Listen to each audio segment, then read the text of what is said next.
Hello everybody and welcome back to Hobby Hobbits. Today's video is going to be a little bit different than our normal battle reports. For one, Will is on camera instead of Kevin today. And it's about a online tabletop simulator tournament that I entered, run by Bazuso, and how I did at this tournament. So this tournament was in May. It was 799 points, and I was forced by my friend Richard from Into the West. Definitely check them out if you haven't already, and subscribe to their Patreon, and you get access to the Discord. It's definitely worth it. But I was forced by Richard to take the worst model in the game, and I can prove it. If you take a look at our messages here, these are definitely not edited at all, and it was definitely not me just wanting to take the catapult troll and looking for an excuse to take it. He definitely forced me to take this garbage model. Alright, so the first step was coming up with an army list, and I'm using the catapult troll and army of Gundabad. That's what I knew so far. But I also knew I probably had to use Bolg as well to get my really good army bonuses.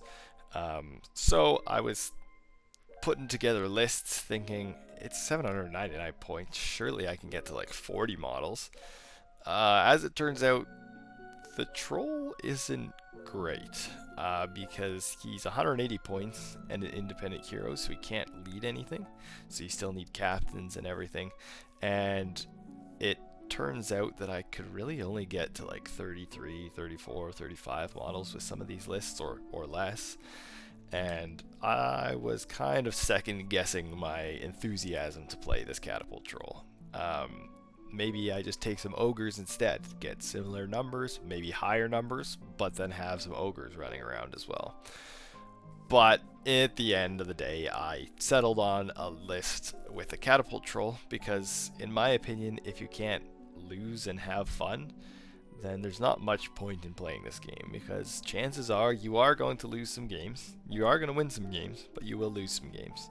And I think it's important to be able to lose and enjoy yourself while losing. It makes for a great experience on either side, right? Whoever's winning can have fun while winning, and if you're losing and having fun, then it's equally as good of a time. So I think it's important to be able to lose and have fun, which is kind of why I wanted to play the catapult troll, because this model looked like fun. It didn't look good, but it looked like fun, at least for me. Maybe not for my opponents as much, but that's why I ended up settling on the catapult troll. So here's the list I came up with. I have the leader, Bolg, on a Felt Warg, 6 Gundabad Orc Warriors with Shield, 6 Gundabad Orc Warriors with Spear, 1 Gundabad Orc Warrior with Banner and Shield, 1 Warbat, 1 Gundabad Orc Captain, 6 Gundabad Orc Warriors with Shield, 5 Gundabad Orc Warriors with Spear, 1 Goblin Mercenary Captain, 4 Goblin Mercenaries, and a Gundabad Catapult Troll. Now, of course, it didn't necessarily reach the amount of models that I wanted, but it still is a pretty solid line with Gundabad Orcs, D6, Battlefield Wild Banner every other turn thanks to the special rule, and then 6 up saves on the opposite turn thanks to the special rule as well. So as long as I kept Bolg alive, I would be having a pretty decent survivable battle line. And then the Goblin Mercenary Captain, of course, could be very useful for capturing objectives, getting off the board if we ended up playing Reconnoiter. It just added a bit of flexibility to the list that I think I really, really needed, which is why the Warbat is there as well. And then, of course, the Catapult Troll. I had to fit it in somewhere. It's 180 points, but I knew I was going to have a lot of fun using this model. So 33 models. Broken is 17, quartered is 8 remaining, and I've got a nice 7 might. So this was my list I was taking to the tournament. So going into round 1, I had one real goal: win one game. I was mostly expecting to go 0-4 in this tournament, but have a lot of fun doing it. So goal, win one game. My first opponent in round 1 was Rage and Ridge 33, a fellow member of the Into the West Patreon. So if you haven't already, go check it out. And somebody that I've played several times before. So it was a familiar face, which was going to be a lot of fun for me. Nice to try out a new list against somebody that you've played before. So I had no practice games going into this. I opened up the Tabletop Simulator and saw how big this troll was and figured that's about all I needed to do. So going into game 1, it was Domination against Rage and Ridge, like I mentioned already, and his army list was Defenders of the Pelennor. So he had Eomer as his leader, with Firefoot and armor and shield, of course. 4 Rohan Royal Guards with horse and throwing spears, 2 Riders of Rohan with throwing spears, and 1 Rider of Rohan with nothing. He had Legolas with armor and elven cloak, 5 Warriors of the Dead with shield, 9 Warriors of the Dead with shield and spear, and 1 Warrior of the Dead with a banner. And then he had Irolas with 9 Citadel Guards with longbow and 3 Citadel Guards with spear. Up to 37 models, 13 bows, and 6 throwing weapons, 19 to break, and 9 to get quartered. So I was a little nervous going into this one because he outnumbered me already with arguably better infantry. So I figured my catapult troll had to do something. Now, because it was Domination and him being in Dominant 5, it meant I would have a good chance at capturing maybe up to 2 objectives, because he could stand between 2 objectives and be in range of both of them. So that was my only real plan going into this game. And, well, let's see how it went. So here we are after deployment. I have deployed my catapult troll first, of course, since it's a siege weapon, and I've just deployed my army all around it as well.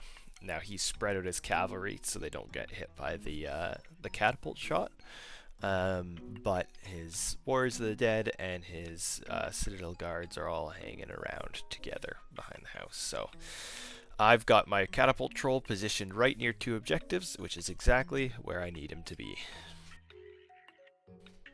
As we move up the board and the lines start to clash, he carefully positions a couple people behind just to have somebody to scatter onto.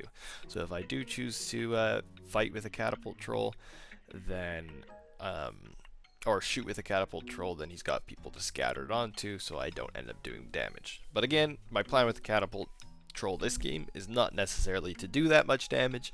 It's more to just guarantee myself at least 1 or 2 objectives with him. Now, as the game continues, Bolg actually loses his warg after getting surrounded by a whole bunch of dead, and is knocked to the ground, which he rolled a 1 on his thrown rider. And the catapult troll, it moved up as well, just to block in Eomer and the rest of the cavalry coming. But at the moment, it's not looking too good.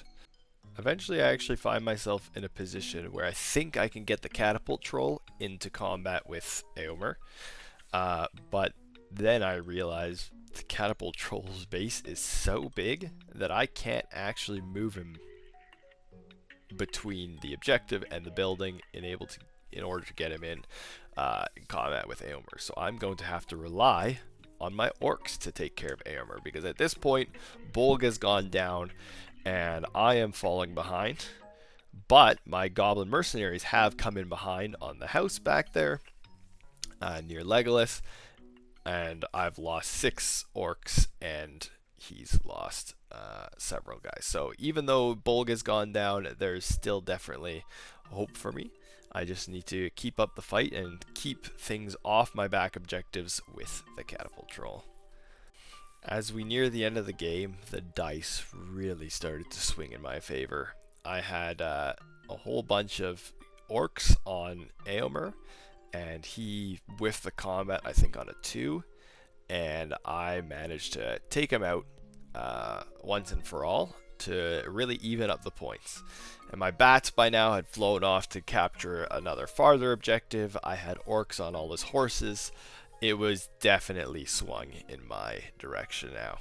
My goblin mercenary captain was also on the back objective behind the house with Legolas. So at this point, if my catapult troll was to move to the other objective, he would have control of no objectives, and I would have control of 4 out of the 5.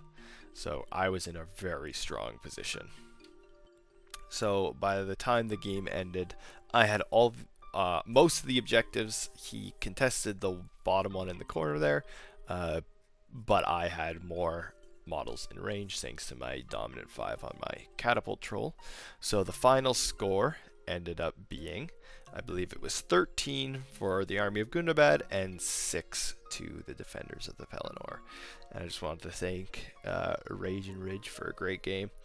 Sorry your dice ended up going the way they did at the end, but hopefully we'll get to another game in soon and you can get your revenge on me for that game. But that is 1 victory to Army of Gundabad. Alright, so game 2 is going to be Hold Ground. I'm playing against Army of Thror, and this is the map. And I'm just trying to figure out, with this giant model, I'm trying to figure out the best way to get to the middle. I'm going in before, and it's Maelstrom. And with Maelstrom, it means I deploy this guy before I deploy anyone else. Which is a blessing and a curse, to be honest. It's a blessing in that it means he doesn't have to, or he automatically shows up. But it's a curse in the sense that I can't make him show up with a warband. Like, I can't stick him in, what's his name, Bolg's warband, and have him show up at the same time, and then march to the middle together. So, but the good thing is, means I can guaranteed put him where I want him. And I've been looking around, and this seems to be the only place that has a nice, clear path to the middle. So, in theory, I'm thinking, since it's Hold Ground, I'm going to try and get this guy to the middle as soon as I can, as quickly as I can. So, the strategy for this one, and we'll see if that holds up, the strategy is just to get to the middle as fast as I can and get this guy to the middle. He's dominant 5. He is strength 10 right when he's trying to wound things, so he can melt through the Iron Hills dwarves, or whatever they're called, the Erebor dwarves. And because of that, I'm hopeful that if I can get him to the middle, I can maybe hold up some space. Now I've got to be careful about Thrain, he's strength 4, so he wounds him on 6s, but then he gets Hatred Gundabad. So I got to be careful of that +1 to wound there. And then the Grimhammers, of course, also have 2 added weapons, so and strength 4. So I gotta be careful of those. So I've just been theory crafting the best place in theory. If I can get him here fast enough, like I was thinking, like somewhere like right there is probably the best place for him. So the plan is to come in over here, hopefully get either Bolg or the captain. I'm not too picky as long as one of them rolls well. One of them with the troll, and just march. So game 2 was against Noserune and his army of Thror. Now, after winning the first game, I thought maybe I should put in some thought into what I do for the next game, which is why you just watched my pre-game prep for the game against Army of Thror. Now, this is Hold Ground, like I mentioned. He had Army of Thror, so he had Thror as his leader, 13 Grimhammers with Guardian of the King, 4 Erebor Dwarf Warriors with Shield and Spear. He had Thrain, son of Thror, with 7 Dwarf Warriors with Shield, 7 Dwarf Warriors with Spear, Erebor Dwarf Captain with 6 Dwarf Warriors with Shield, and 6 Erebor Dwarf Warriors with Spear for 795 points and 46 models. So he had 13 more models than me, which is why my strategy involved getting to the middle and just holding him out and holding on for as long as I can. And, as it turned out, I managed to do that pretty well. My strategy worked. I deployed with my troll. I marched up the board. And as you can see, partway through the game, my troll has already made it to the middle. Now, he's got dwarves coming in close, but with priority, I should be able to get my troll in a great position to be able to box out the rest of the dwarfs. And from then on, it's just a waiting game. Can I hold on long enough? So you can see that he deployed Thrain in behind my army, and I sent a whole bunch of orcs back to deal with him. I've got the captain and some dwarves coming in on the side, and I've got Thror coming in head on. So it's just a matter of boxing him out and keeping as many people in the middle as I can.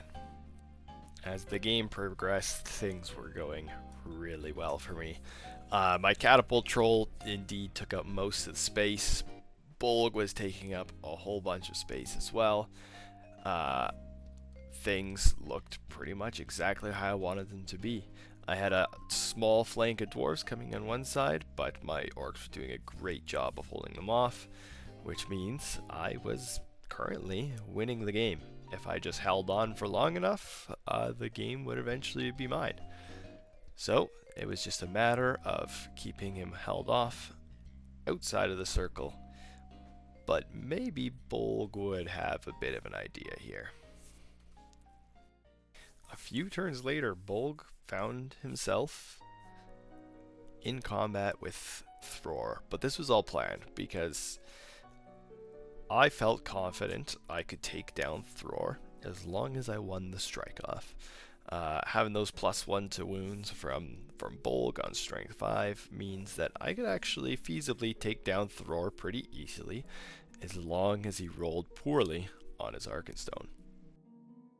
And unfortunately for him, I did win the strike off, and I did 4 wounds to him, which means if he passes his fate a couple times, he will be okay. So he rolls his fate, and it's a 2. So even if he mites it up to save himself with his fate, 4 wounds is still going to take him out. So Bolg, in one fell swoop, has taken out Thror.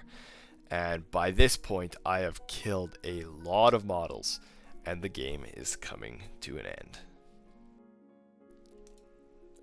By the time the game ended, I was rolling very, very hot, and I managed to take myself to a 16-0 victory. I had way more models than him in the center thanks to the catapult troll, and my goblins and orcs managed to hold off as many dwarves as possible, so I ended up having more than double inside the center. So I just wanted to say a fantastic game to Noserune. I apologize about your dice. That did seem to be a little bit of a theme for this tournament, is I was rolling very hot and my opponent was not. But sometimes that's what happens in a dice game. But I end up taking the victory, which moves me to 2-0 with the catapult troll. Now at this point, I was elated. I won 2 more games than I thought I would ever win. But could I keep it going? Because by the end of the week, I got my next opponent, and I was going against the most feared list in the game, the Army of the White Hand. This is where surely the losing would start. So my next opponent was MRB with his Army of the White Hand, and I was very terrified of this list. He had Saruman with 3 Crebain, 2 Isengard Orc Warriors with Banner, 2 Orcs with Shield, 2 Orcs with Spear, 1 Wildman, 1 Wildman with Spear, 2 Wildmen with Spear, 2 Wildmen with Bow, Grima, of course. He had the Oathmaker with 6 Wildmen with Bow, 6 with Spear, Wildman Chieftain with 5 Wildmen with Bow, 5 with Spear, and then 2 Crebain, and then another Chieftain with 5 Wildmen with Bow, 5 with Spear, and 2 more Crebain. So that is 59 models, 18 bows, and just terrifying to go against. The scenario that we were doing in Game 3 was to the death. Now, I actually forgot to record the beginning of the game, the deployment. So where we will start looking at the game is right when I started to have a little bit of hope, because I landed a direct shot with my catapult troll. The first big thing the catapult troll did, I landed a direct shot right into the middle of his whole army. And I didn't kill that many guys. I think I killed like 5 or 6. But it knocked them all over. It made him have to stand up. It slowed his whole army down. And it actually caused him to make a bit of a mistake and throw all his Kerbane right at the front, but his whole army wasn't quite there yet. So I managed to charge into his Kerbane and slowly but surely take out his Kerbane without having to worry about being wrapped by the rest of his wild men. So this is the game where I finally managed to get my troll into some decently meaningful combats. He was charged by Kerbane often, because they're fearless with the Wildman Oathmaker, but he managed to hurl some models around and actually pick up some kills, which he hadn't really done before. So far this is definitely the best game from the Catapult Troll. At this point, my mercenaries had ambushed from a piece of terrain behind and were trying to move in just to flank, to be obnoxious, to try and turn off Saruman and his annoying spells, because Bolg, he couldn't move most of the game. He was just transfixed or sorceress blasted by Saruman. So there wasn't too much for me to do until my goblin mercenaries got there to shut him down. At this point in the game, it was really, really close. I think I was just about breaking him, and I had gotten one of his chieftains down to 1 wound. So I was thinking of ways that I could kill that chieftain to get myself an extra victory point, because I knew that 1 victory point might just be the difference I needed to win. So my troll was in combat this turn. He was against a Kerbane, and I figured if I won the combat, I could potentially hurl this Kerbane into his chieftain and take out the chieftain. So that was my plan. Now, it wasn't necessarily a guaranteed plan, but it was something that could hopefully get me a little more of a chance to take out the chieftain. So I roll a 5. His Kerbane rolls at 3, unfortunately, which means time to hurl. So I roll for the distance. It goes well far enough because I'm strength 10 on the hurl, but the important thing here is the intelligence check. So I roll my intelligence check, and I end up passing, which means I get to throw the model at the chieftain right in the middle.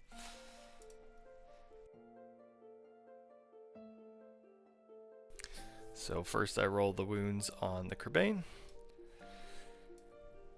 and the Kerbane is dead since he was down to 1 wound, and then on the chieftain, and he is dead as well. That snags me an extra victory point. I am very close to breaking. He is broken, I believe, and it's coming down to the wire. So if he can break me this next turn, and I could kill another captain, I might be able to win by 1 or maybe lose. So this is coming down very close. And unfortunately on the last turn, he ended up just breaking me. In the very last combat of the game, he managed to kill a model and it broke me, which meant we had both broken each other, so that's 3 victory points each. He had 2 banners alive and I had 1, so that's 2 victory points for him. I had 1 banner alive, so that's 1 victory point for me. And if you remember, I killed his chieftain, so that's 1 victory point for me. So the final score ended up being 5-5 draw. Now that was a very interesting ending, because in theory we might end up playing each other in the next round. It was an incredible game. Like, shout out to my opponent, MRB, because that was intense. It was really hard. We both were thinking so hard of ways we could win it, and it ended up coming down to the wire. That is one of the closest games I've had. And once again, unfortunately, my dice were rolling pretty hot, while his were not. So, shout outs, thanks for the game. It was incredible, and maybe I'll see you in the next round. And sure enough, as the next round comes around, I am against MRB once again. I had to play against Army of the White Hand twice. This time, it was Fog of War. Now, I didn't hate my chances in Fog of War. Yes, he has Grima, so that's a free 5 victory points for him. But he's going to have a really hard time taking down the Catapult Troll. Or that's what I thought. So I decided to protect my Catapult Troll. He was trying to kill my Gunabad Orc Captain, and I was trying to kill one of his Wildmen. And I knew that if I had a chance to win, I needed to kill that Wildman Chieftain. So on deployment, he deployed with one Chieftain up front, because he was going to march. So that's the Chieftain I selected to try and kill. I wasn't too worried about capturing my terrain piece because, well, I had my Goblin Mercenaries, which is the reason why I wanted to have them in the army list in the first place. Well, early on in the game, he spotted that I could potentially get Bolg into his Chieftain. So he positioned Grima right in front of the Bolg, which stopped me from being able to reach the Chieftain. But what he didn't account for was the fact that I could charge into a Wildman, spend 2 points of might because Grima was in range, and call a heroic combat, and then charge into the Chieftain. Which is exactly what I did. So first things up is the combat with the Wildmen, and I roll a quadruple 6 to win the combat. This is looking good. So, can I kill him? It's looking likely, as I believe I need 2s to wound the Wildmen. And I just do it. So, I take the Wildman down, and I move on to the Chieftain. With this one, he's in banner range, so he has a chance. But I've got 4 dice and a point of might with Bolg, and I managed to get the 6. Now it's just a matter of wounding him, and I end up actually doing 3 wounds. The first batch I do 2, and the second batch I end up doing another, which means I take down the Wildman Chief, who was my target. That puts me massively in the lead. And the reason why this was so important is because Saruman didn't actually get the chance to hit me with anything. So Bolg has done his job. It doesn't matter now how many spells Saruman casts at Bolg. As long as Bolg survives, I'm in a great position. I should also mention that his lightning, he tried using his lightning on Bolg's warg, and he rolled a 1 to wound the warg, which again is rough for him, but excellent for me. All these little things are what actually made me be able to jump out to such a lead to start the game. Sure enough, the next turn, Saruman knocks Bolg off his warg, and Bolg would spend just about the rest of the game sitting on his bum, having wild men charge into him, and thanks to the banner, he kept rolling 6s, and when he didn't roll a 6, unfortunately, MRB rolled low as well. So he ended up sitting there for the rest of the game on his bum. Now this is where the weakness of the Catapult Troll really comes into play. He played this fantastically. As you can see, Grima is right here in the middle, and from where the troll is, he cannot move anywhere. In fact, the troll ended up spending the rest of the game just moving back and forth, trying to figure it a way around, and he never could. He also had Grima. I'd spent most of my might, so almost every turn he was moving first. Even though I got a lot of the priorities, he had a lot of might, so he kept calling heroic moves, which meant my guys couldn't move out of the way, so the troll ended up sitting there for the whole game, just doing nothing. I effectively played the game 180 points down. Now, having said that, it is important to remember that he was the target I was protecting. So, thankfully he got targeted by very few shots, no sorceress blasts, so he ended up staying safe back there, if useless. Now, he was targeting my orc captain, which was surrounded very much by Crebain, so he just sat there and shielded as much as he could. And then the final part of my plan was having my goblins ambush my terrain piece. I held it off for as long as I could. I even spent a point of might to pass the intelligence check just so I could hold the goblins off for as long as I could. But then when I figured there was about 2 turns remaining, I decided to bring them on because I knew he wasn't going to have time to get to my terrain piece. This instantly put me at least 10 points because I had my piece of terrain and I protected my catapult troll. Things were looking very good. I didn't know who he was targeting at this point. I kind of figured it was the captain, and I didn't know which terrain piece it was. I thought it was the one in the middle, which was a big mistake by me in the end, but I did think it was one of the towers in the middle. So on the last turn, he actually flew his Crebain onto his terrain piece, and there was nothing I could do to stop it, which means he also got his terrain piece as well. This maybe was going to be a little closer than I expected, depending on how my orc captain did against all these Crebain. So, here it is, one of the last fights of the game, the captain versus the Crebain. The captain's held on so far, the Crebain roll a 6, and so does the captain.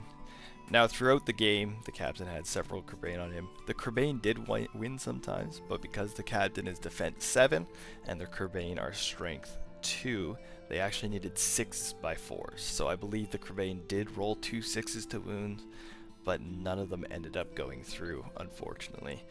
And MRB, I'm sure if you're watching this, you are getting PTSD of all this happening, because I kept rolling 6s both on my captain and on Bolg as well.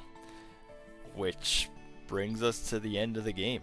And the final score ended up being 15-11.